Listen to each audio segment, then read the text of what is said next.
Hey programmers, welcome back. Right now I want to go over a JavaScript solution for this Tribonacci problem. So let's jump right in over here. Should feel very familiar. Right? So for our Tribonacci sequence, we have three base cases. For the 0th and 1st Tribonacci numbers, we should return 0. So I could just use an OR here. I'll say, hey, if n is 0 or n is 1, then that number should be 0. Right? And otherwise, my only other base case is if n is 2, what I ought to do is just return 1. Now we can cut to our recursive case, which is pretty straightforward. Just go ahead and return, we'll say Tribonacci of n minus 1 plus n minus 2 plus n minus 3, right? So having a three-way branch over here. And we'll just try the brute force because it's really easy to test as we go.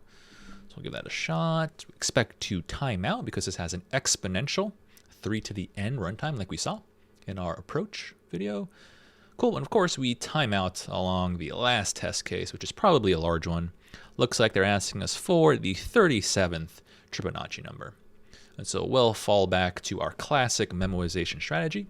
So hopefully you're a little familiar with it by now.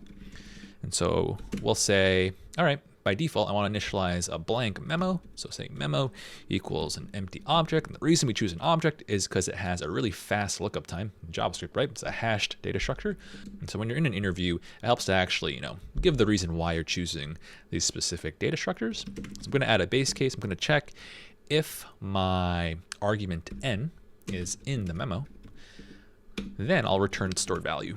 All right, so return memo, square bracket n. If it's not in the memo, then I must probably compute it manually if it's not a base case. Nice. Then I'll be sure to pass along the same memo to every recursive call. So something like this. Pass along the same memo. So it's shared by reference. Nice. And then in my recursive case for the return, before I return, I need to store that information in my memo. So memo square bracket n equals that old expression. Then I can go ahead and still complete the return, probably by simply returning memo square bracket n. Nice. So a really important thing that you've seen probably for a second or third time by now, when you store information in your memo, to me, it's really important that you use your plain old argument, right? So I'm going to memo the exact return value. Something that I see students do in the past, which is no bueno in my opinion, is they try to write very heavy-handed memoization logic for each recursive call. So I don't want to see any of this. This would technically probably still work if you kind of continued this pattern, if you kind of see what I'm getting at over here. But you don't need to, right? In other words, if you really picture the tree, you should imagine Tribonacci of n as the parent, and every parent has, about 3 children. So the children would be the call to n minus 1, and the call to n minus 2, and so on. So what I'm saying is avoid writing any memoization logic explicitly about the children. So I don't like this code because it writes some logic about n minus 1, right?